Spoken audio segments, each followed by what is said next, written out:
to Have Travel Memories YouTube show. I am your facilitator, your talker for a couple of minutes until the people you really want to hear talk actually get to talk, Paul Stedden, because I am joined by the excellent Haverfields. They are with Have Travel Memories, and they are the ones who know what the heck they're doing. I'm the person who knows what travel is, and that's about all I really need to know. I am joined by, as always, Jodell, Jason, and Jelaine, but we do have a really cool guest with us today, and that is Alyssa Garibaldi with ETS Tours. Now, ETS Tours, they do faith-based tours, and they're really cool. Look them up, etstours.com.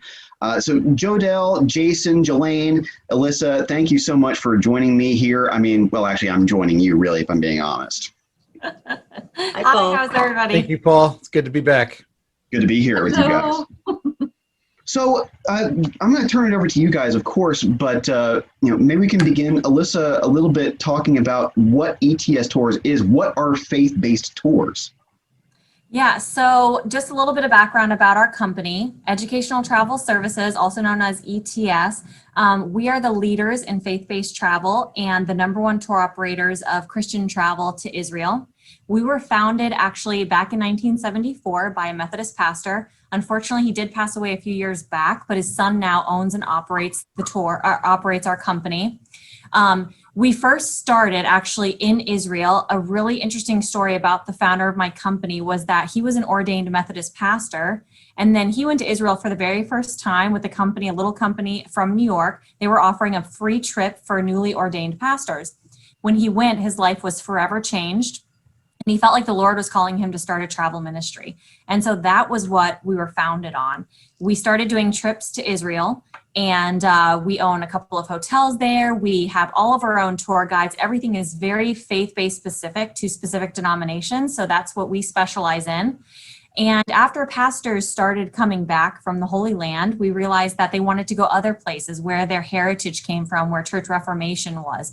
And really, God is anywhere. So we do faith-based cruising as well. We are a top supplier for Royal Caribbean, Celebrity, and Azamara. We're the Southeast Partner of the Year for them for the past couple of years. And as well as we do church reformation tours and church heritage tours all around the world, South Africa, India, Dubai, and England, Ireland, just to name a few. So that's a little bit of background about ETS. Well, thank you, Alyssa. Mm-hmm.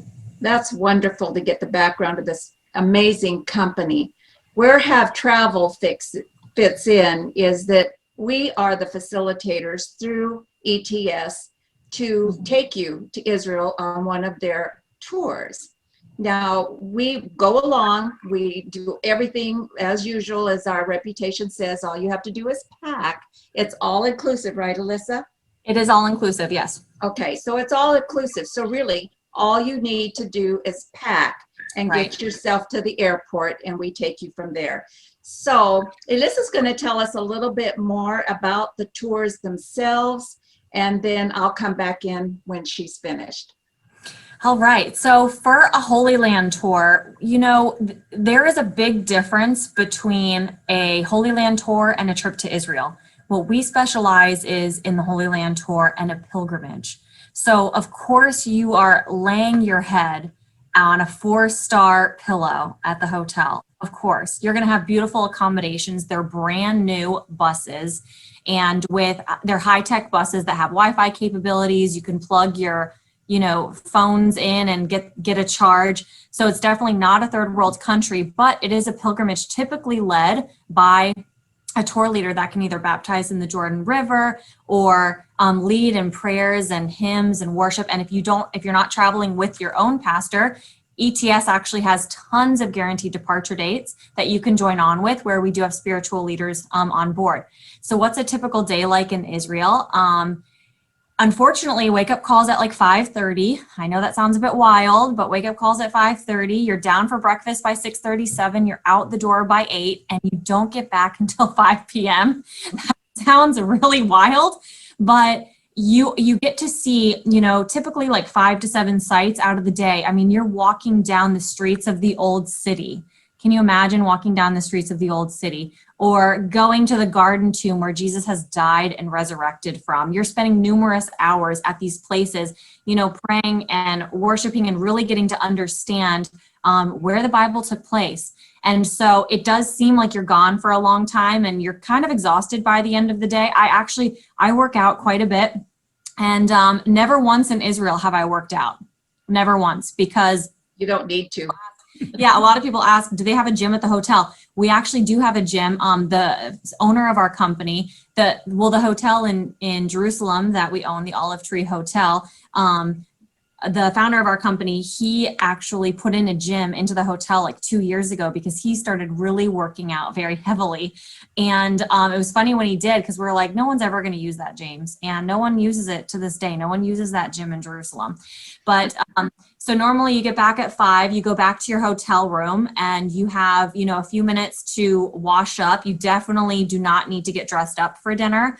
You come back, you sit with and talk about all the incredible things that happened for the day. There is a wide variety. It's a buffet style at the hotel every night. You, of course, have the option to go out and eat dinner on your own if that's what you desire. But most of the people are really tired. They want to eat. And at the hotels, we serve American style food, Israeli food, and we normally have some sort of different type of cuisine. Like we'll have Chinese night or we'll have Italian night. And so you definitely are going to feel full at the end of the day. And that's really what it's like on all of our other tours, whether you're going to Ireland, to England, and all along the way, you're being led by a tour guide, but you're also being led by a pastor, a priest, or some sort of spiritual leader. And so that's what a typical day is like in any one of our tours. Well, thank you. So tell me, do you have much free time? Are you allowed to explore on your own?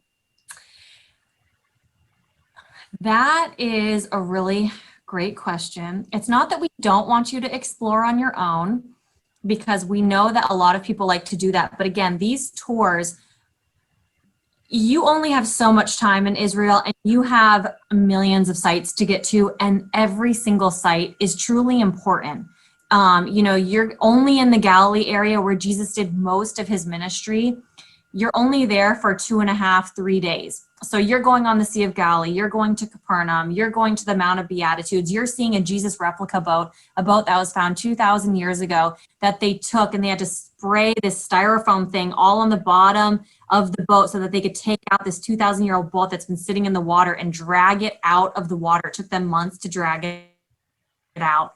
There's just, there's so many historical things to see, biblical things to see, that you're, Israel's really a trip of a lifetime.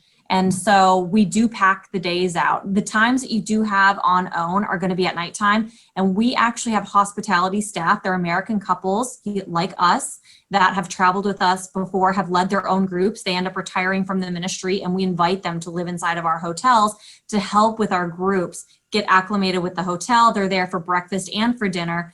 They're there if anybody has any issues while overseas. They can take you to the hospital and help with travel protection plan. So they really make you feel comfortable when you get in. And they're there to kind of help oversee the group. Because they are your staff that you have trained and they're so familiar with your tours and they live there in the hotels, they are a concierge beyond most concierges. They are there to really take care of you and give you everything that you need. So you feel like you're very, very comfortable.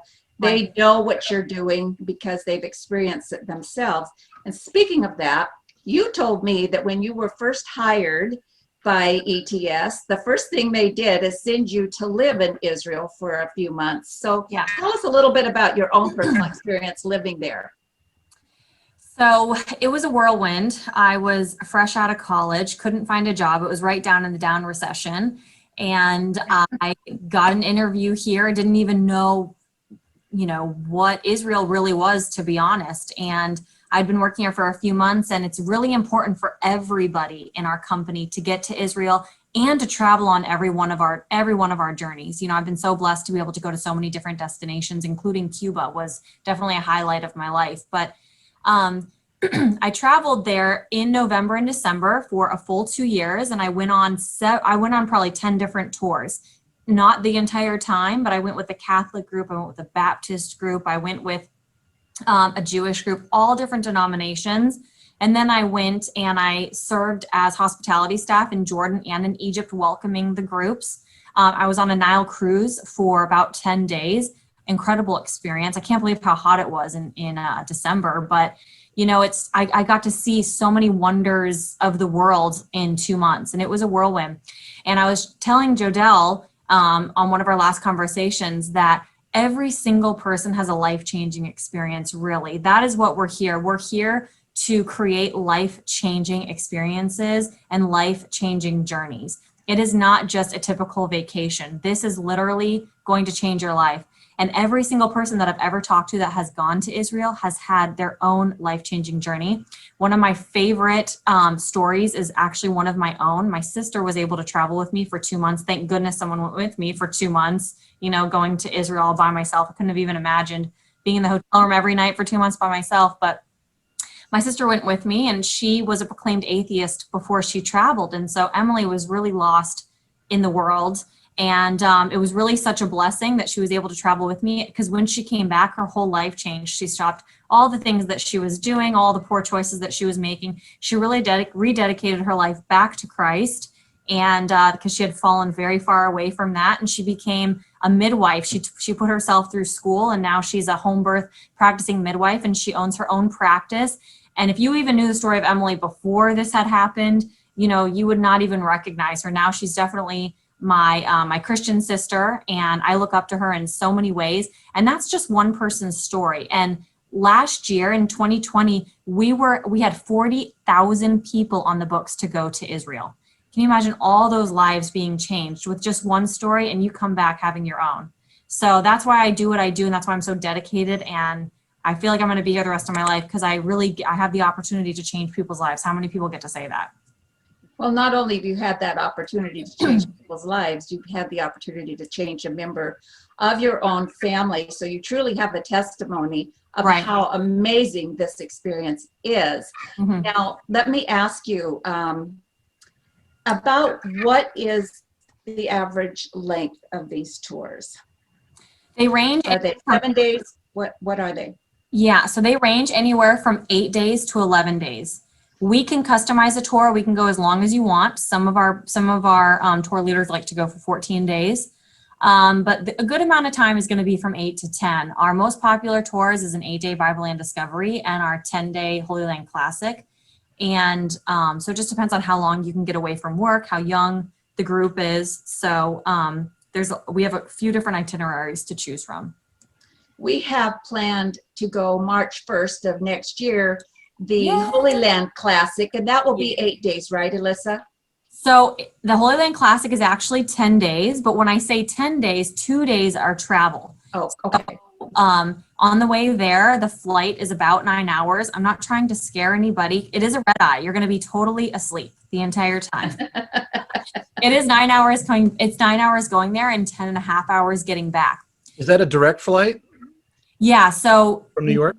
Yeah, 90% of the time it's going to be a direct flight. There are, like Lufthansa and Austrian Air, they have where you change over planes. It just depends on where your group is coming from. We're going to put you on the most direct flight that we can possibly find. A lot of them go out of New York, and that's straight into Tel Aviv, correct? Correct. Yeah. And I mean, Newark has almost more flights than JFK does these days. Okay. Mm-hmm. Okay. So while we're talking about that, are the flights included? Yes. So all of the price points that you see in the brochure, they include your flights, all of your transfers, all of your sites, your breakfast and your dinner daily, and your bus, your guide, your driver. When people ask me that, normally I say what's not included, because really everything is. So what's not included is lunches, and we have negotiated with all of our lunch stops. We've negotiated down the cost, so we have one day where you're only paying $6 including a drink. Most of the other days are $8 to $10, and then of course you have the famous fish lunch at on the Galilee at Tabgha, and so that is going to be $15 to $20, but those are once in a lifetime experiences with the full fish. I never get it, but it's the full fish and it has the eye and everything. That's the only day that has the most expensive lunch. So we try to keep it really at a low cost.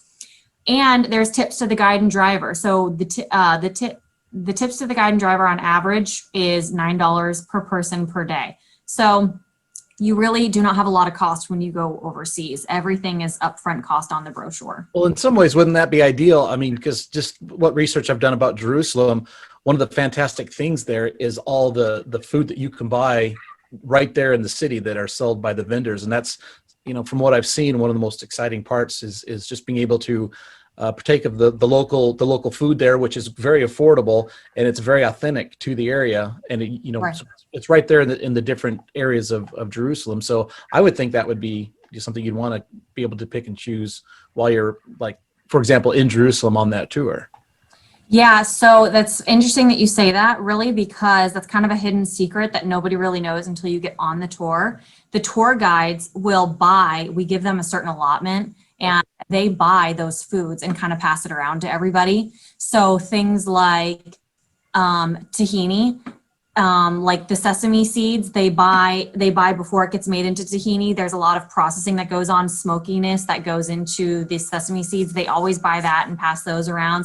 There's a lot of tahini bread that they pass around, different pitas that are literally being made by somebody that's like not even wearing shoes. They're on the side of the street, like totally an authentic experience. They're on the side of the street with a big, huge bowl, and the bowl has a fire that goes underneath, and they're making pita bread right in front of your face on top of this like big, huge bowl. It's just like the most incredible experience. So we normally get like 10 of those big, huge pita breads and then pass it around.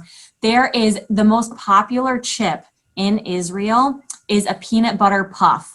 Like, I have young daughters, and those little baby puffs, and they normally have cheddar cheese on them or something. The most popular Israeli snack is a peanut butter puff. And we always buy bags and bags of them and pass those around. Like, we try to give you a really authentic experience when you're in Israel. So that's normally a secret, but Jason obviously done. I let the cat out of the bag, yeah. So, Well, Jelena and I are doing a familiarization trip this December, and I just wanted to kind of talk about Jerusalem really quick, because that's been, I'm excited about everything that's on that Holy Land tour. But just since we're talking about Jerusalem and we're doing the tour that's being provided, can we just talk for a minute about some of the things that we can expect to see in Jerusalem? I know there's a lot to see. I see that the Mount of Olives is there. I think Mount Zion. Do you get a good idea of the Jerusalem experience, even though we're on, like a limited time frame? So, are you asking specifically about your particular familiarization tour? Yeah, and what the tour that we would plan next year would kind of entail. I would imagine they'd be fairly similar, and what you see like in Jerusalem in particular. Right. So our familiarization tours are so important for the travel advisor community because it is hard to sell Israel unless you've been. People see Israel in the news and they think that it is unsafe. And so it is up to us to go out there and spread the news about Israel, that it is completely safe. It's safer than most cities. I mean, I live in Tampa, Florida, and it's a very high crime rate city. Lots of things go on there. And, Israel really statistically is a lot safer than Tampa, most of the other cities that we live in. So what we do on these familiarization tours is we really try to have the travel advisor have the full-on experience of a Holy Land tour. You need to be able to come back and say it is safe. You stay in 4-star hotels. So when you're going on a familiarization tour, you're getting the same experience as what you're going to be able to offer. And so what you're seeing specifically in Jerusalem on all of the tours, when you first come in from the Galilee, we try to take you to the Mount of Olives. The Mount of Olives is such an incredible, life-changing experience just in itself. If you close your eyes and think about the picture of Jerusalem, what do you think of? You think of the city with the gold dome right in the middle of every single picture. That picture is taken at the Mount of Olives. And so many incredible things happened there biblically. The guide will go over that. It's a very popular place. A lot of actually locals go there and take wedding photos and stuff like that. But that is the very first thing that you see when you go into Jerusalem. It is so incredible. You've just come from the Galilee, from this green, lush area, to you're going into the hustle bustle city of Jerusalem, and you're stopping at the Mount of Olives to get that famous picture and to be able to walk down the road where the Church of All Nations is, and that is oh my gosh, it's slipping my mind. place that Jesus prayed at? The Garden of Gethsemane. But you're going down to also the Garden of Gethsemane where Jesus prayed at, and where his disciples had turned against him the night before, with the night that he was arrested. You're also going to Caiaphas' house. Caiaphas' house is my favorite place. This is where Jesus was actually taken the night before he was that he died. And he was taken into this little cave, and you actually get to go into one of these caves and you get to read the Bible and you get to pray and think about what Jesus might have gone through that night. The walls are surrounded by rock. There's nowhere to go and there's no light. So Jesus really had to rely on his own wisdom and really be able to pray to God that entire night, because he didn't know what to expect. You really get to feel that. You're also taken into the old city. And what most people don't know is the old city has the most people living within such close quarters of anywhere in the entire world. I can't remember exactly how many people live in the old city, but per square foot, it's insane. If you guys went and take a look at the statistics, there's a Jewish quarter, a Christian quarter, an Armenian quarter. And so you get to have a full day in the old city and walk down the Via Dolorosa where Jesus carried the cross on his back. You get to land at the Church of the Holy Sepulchre, where one of the two locations where Jesus died and resurrected from. Also from Jerusalem, we take you to the Dead Sea. Who doesn't want to go to the Dead Sea and lay in the mineral-laden waters and have a place to change there, and you get to float for a little bit of time. You can't swim. So people think maybe you want to spend a lot of time there, but you literally just float. You can't get anywhere. Normally you place all the mud on you. It's really an incredible experience. So, and you're taken out to Jericho, the oldest city known in the world that had any inhabitants. You also are taken to Bethlehem from Jerusalem, going to the Church of the Nativity. So you have a lot of other sites. I could go on and on and on, but these are the core main things that you see in Jerusalem. Oh, it's fantastic. I can't tell you how excited we are to see that. Yeah. And it will definitely, being able to come back and share our experience and our testimony of what we've seen, and to share our own pictures and the videos that have already been produced that we can share. I think it'll definitely generate a lot of enthusiasm and excitement to go visit Israel. So I can't tell you how excited we are. Yeah, I'm excited for you. I can't wait. We're hoping to get a few groups out by May. I mean, some other exciting news is that Israel is making headlines with their vaccination rollout. So they have more than 50% of their population vaccinated right now. So we are expecting some good news that the borders will be open soon and that we will be able to take people there safely. And we will be taking care of all of the groups, no matter what the government has told us to do, whether it's COVID testing, PCR tests, antigen, vaccines, whatever. We are here to handle it. We're going to make sure that everything is taken care of. And we are going to be the experts. We do talk with the Israel Health Ministry as well as the Israel Ministry of Tourism, so that we will be able to get firsthand information and be able to take care of all of our groups. Thanks for covering that. I think that's definitely one of the first questions a lot of people are going to have this year. But I've got a lot of faith that it's going to be a lot better, especially in the second half of the year. So we're hoping. So Alyssa, I know a question that some of our viewers might have is the average size of the groups. And I also want you to tell us about your wonderful guides. They do speak English. It's very clear to understand everything that they say. They've lived there. They really know the area. But tell us just a little bit about the guides and the size of your groups. Yeah. So the typical bus is a 54-seater. It does not have a bathroom. You're welcome, because everybody can tell you. Yeah. Bus bathrooms are not great. I like the plane. So, so they don't have any buses, but we have plenty of places to stop. So there is going to be no problem. We understand people have to go to the bathroom, me included. And you do not spend any more than 30 minutes to an hour in a bus. So, so it's a 54-seater. The average group really is going to be 25 to 30 people. So a lot of people have room. Normally everybody has one seat plus one. So we do have some groups that get more than that, but I really would say typically it's 25 to 35. So you've got plenty of place to sprawl out. So with our tour guides, the reason people come to us honestly are because of our tour guides.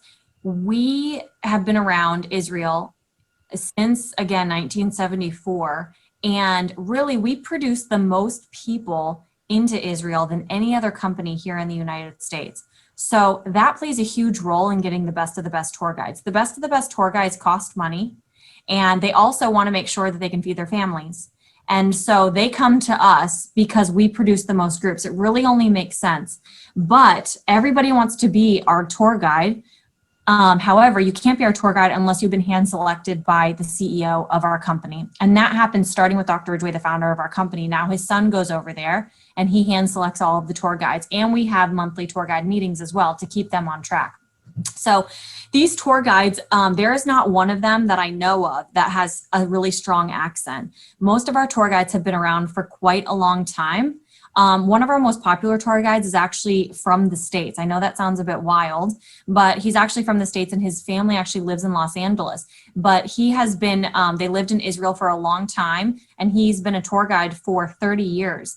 And he's just so incredible. He doesn't tour as many. He now is kind of like our tour guide manager. So he helps manage the different tour guides on the ground. But I just wanted to give you an example. A lot of them have been touring for 20 plus years. So their accents are really easy. Also, let's just say that you have a group that is from a specific or it's from a specific place of the world. Like we've got Vietnamese groups, Chinese groups, Haitian groups. We have tour guides for all of our different types of groups. But their knowledge is really so incredible. A lot of them are Jewish. We have some Arab guides as well. We can also request specific Christian guides. So we kind of have like all different types. Some of our best guides are Jewish. And when you talk about the spiritual experience, these tour guides are there to be able to know the ins and outs. They're able to know that person to be able at the top of the line so that they can get our group in at the top of the line. Like they're there to build the business and to make sure that our guests are getting top priority everywhere. And then the tour leaders, the spiritual leaders on board, they're the ones that are bringing in the historic or the biblical aspect. So praying, the tour guides will bring in the tour leaders to pray over the group or to talk about things biblically speaking. So the tour guides have that information, but their job is really to make sure that tour leader is put up on a pedestal to be able to spread the spiritual knowledge, if you will, and really bring in that life-changing experience. So it sounds like you think of everything. That's one of the things that we specialize in, whether we're going on a cruise or a tour. We try to make sure that our guests who are with us get the VIP special treatment and are not just mixed in with everybody. We are on a special trip. So you fit right in with what we're used to doing. We're so excited about it. I think in this time, when the world is kind of mixed up, there's a lot of people that are just feeling like they're looking for something and they're turning to God more than ever before. And these tours may be perfect for them, as well as somebody who is a very religious person.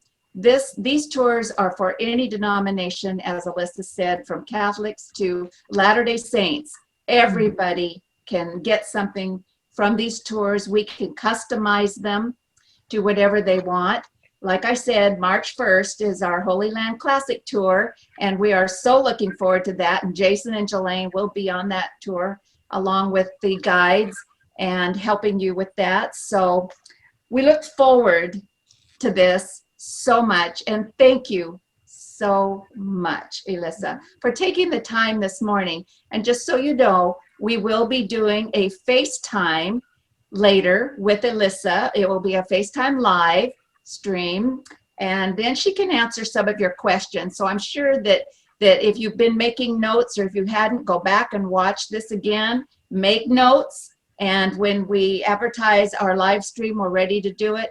Alyssa will be happy to answer your questions. And like Jason said, when we get back, they will also put up all their videos and their personal experience so that you can see what they experienced. And we hope that you will call us and join our group on March 1st. It just so happens that our group leader for that one has lived in Israel, so he's leading the group, and we're excited about that. And Alyssa, thank you so much for your time today. Yes, thanks for having me. Looking forward to answering everybody's questions.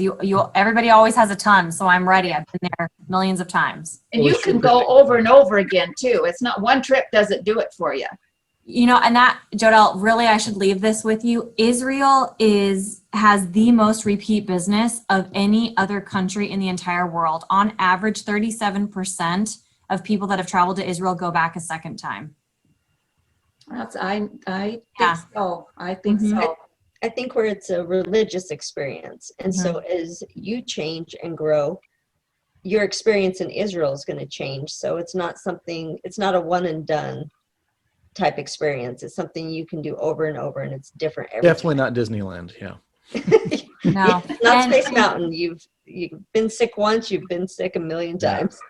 And I remember every time I have something else different that I remember, you know, that's really so much more powerful this time than it was the last time. I remember the time I was able to take my husband and we got baptized in the Jordan River together.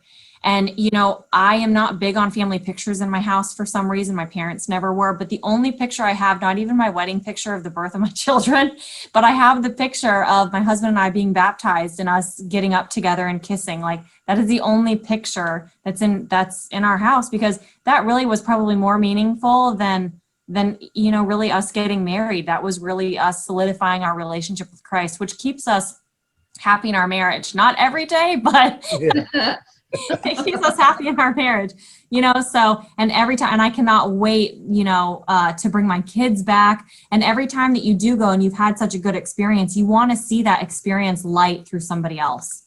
So I think that that's what keeps people coming back, is that I'm able to go and watch how this has changed somebody else's life. That's always the pastor's favorite thing about bringing groups back, is that they get to see that experience through someone else's eyes for the first time. That's probably a good point I'd like to bring up really quick. For somebody watching this video that's maybe has not been considering Israel and now maybe they are, and you mentioned your children. I know some people choose to not take their children or feel like they shouldn't. If somebody's considering this kind of a trip and that's one of the questions on their mind, would this just be my husband and I, or should we bring the kids? What's your advice for that? You know, it's a really complicated answer. And the reason why it's a complicated answer is because you heard the time schedule. I have a 2-year-old and a 5-year-old. And so I don't like to be I hate traveling without my kids. Like, my kids are, you know, they're an extended part of my husband and I. And so it's very important that they are with us really at most times. But I really wouldn't consider them to go to Israel right now, because it is a very demanding schedule. And you also want to be, you know, sensitive to the people around you. This is a life-changing journey. These trips, even though they are low cost, really in the grand scheme of things, to get to Israel could cost you $2,500 to $3,500. And that is all inclusive. You know, these really are low cost programs, but some people have been saving their pennies for their entire lives to get to Israel. And if you have a young child that's going, that maybe is having a temper tantrum on the bus, it could be hurting the people around you that are trying to have this really incredible experience. So you really want to think about it, pray about it before. If you have your own group, your own bus, you can really dictate how young a child is. If you're traveling on one of our guaranteed departure dates, we do not allow children under the age of 12 to be on our tours. So that's why it is a complicated answer. Okay. Yeah. Thank you for that. I know it's a As the father of a 2-year-old, I can tell you right now, she will not be going with us to Israel for a while. Can't imagine my 2-year-old. She's not quiet. Oh, yeah. It's not quiet. Not quiet at all. They're not quiet. No, She's yeah. She shouldn't be. Well, that's wonderful to hear. Thank you so much for joining us today, Alyssa. It's always a blast having a good, fun guest on the Have Travel Memories YouTube show. And speaking of that whole YouTube thing, one thing that you should do right now, because you're sitting at your computer or on your phone watching this, is to subscribe. Subscribe to the channel and you'll get cool videos like this. And if you like this video, then we know that we can make more like this. It's up to you. You, the viewer, make sure that we get to continue to do this really cool thing by liking and subscribing. And thank you so much. Have a great week, guys. Alyssa, thank you for being here. We sure appreciate it. Yes, thank you, everybody. We'll see you in Jerusalem. We'll see you there. Thank you.